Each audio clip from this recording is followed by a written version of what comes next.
Hi, this is Tim of the 1916 Company. Welcome and thanks for logging on. If you love this watch, email me, Team Mosso at the1916company.com for purchase pricing and availability questions concerning this watch. Today, we're discussing a bona fide exotic from Schaffhaus in Switzerland by IWC.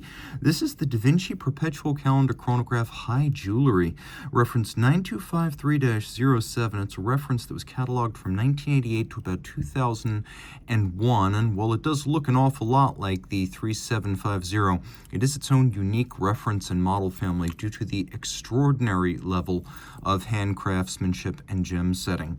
It's 39 millimeters in diameter. You can see it's 14.9 millimeters thick, and yes, this is a plexi. It is 45 millimeters from hinge lug to hinge lug across the wrist with a 19 millimeter spacing in between the lugs. We'll throw this watch on my wrist, which is 16 centimeters in circumference. And it's actually got a very impressive stance and presence. There's something stately about it, like a 1950s Rolls Royce. Is it a bit ostentatious? Yes. But is it done with impeccable manners? I would say yes at the same time. Can you be both loud and exhibitionist and tasteful at the same time?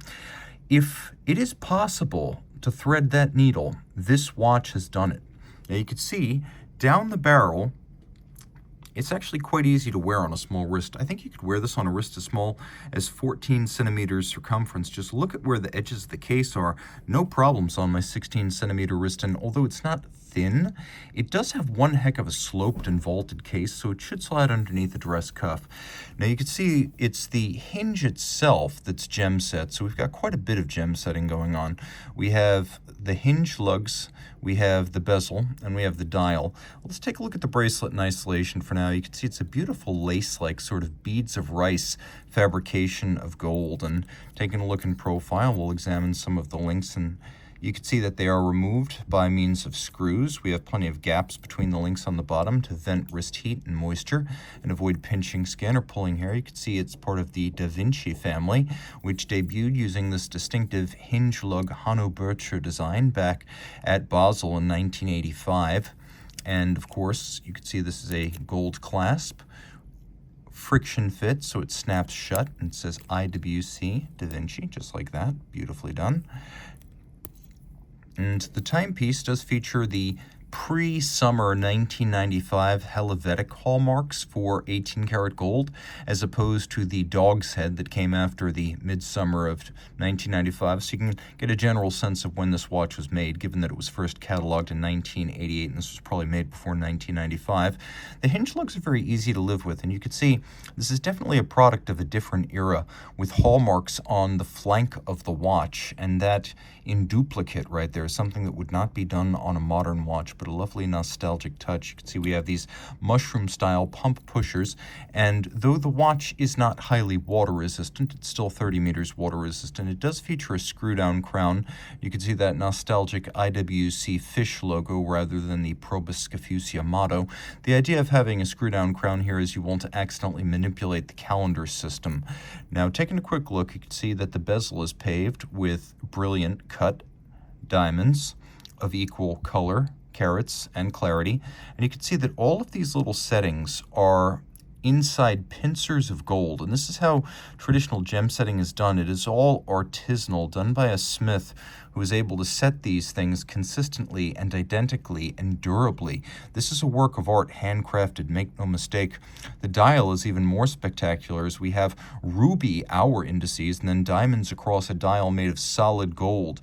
And the closer you get, the more distinctly you can see that solid gold. You can also see this is not a luminescent dial, whereas a standard, for instance, 3750 would have either luminova or tritium, depending on whether it's been made in the past or the more recent history. You can see that this actually has red lacquer on the hands.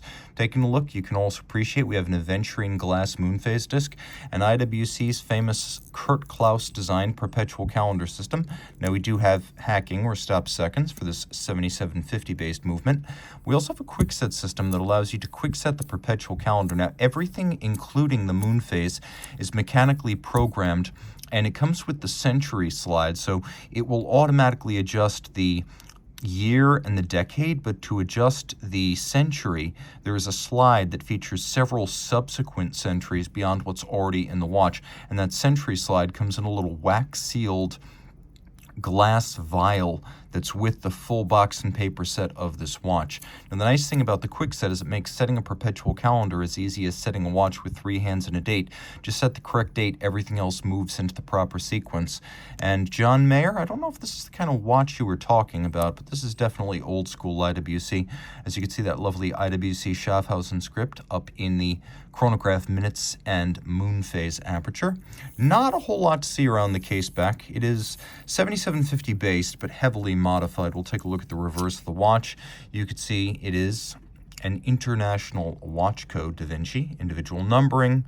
Taking a look at the undersides of the lugs right there, you can see the hallmarks on the case itself.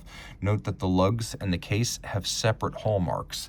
Taking a look at the case back, you can imagine the caliber 79261 under it. Unidirectional automatic winding, 44-hour power reserve. It has the perpetual calendar with the quick set stop seconds, 39 pivot joules, highly modified given that a standard 7750 is 25 joules. It features a oscillating pinion type of lateral clutch, which is a type of lateral clutch that has very, very little play or stagger when you activate it. It's almost as seamless as a vertical clutch. And then it has a very well-tuned cam system so that the tactile sensation of operating the chronograph is quite agreeable. This is a lot, and it's a lot to love. It's a watch with a lot of personality, but not a lot of size. And I asked, can it thread the needle between ostentation and good taste? And by having a 1,000 watt personality, but doing it in such a discreet package with modest size and handsome proportions, IWC has indeed achieved that unlikely alchemy. So reach out to Team Mosso at the 1916company.com for purchase and pricing details.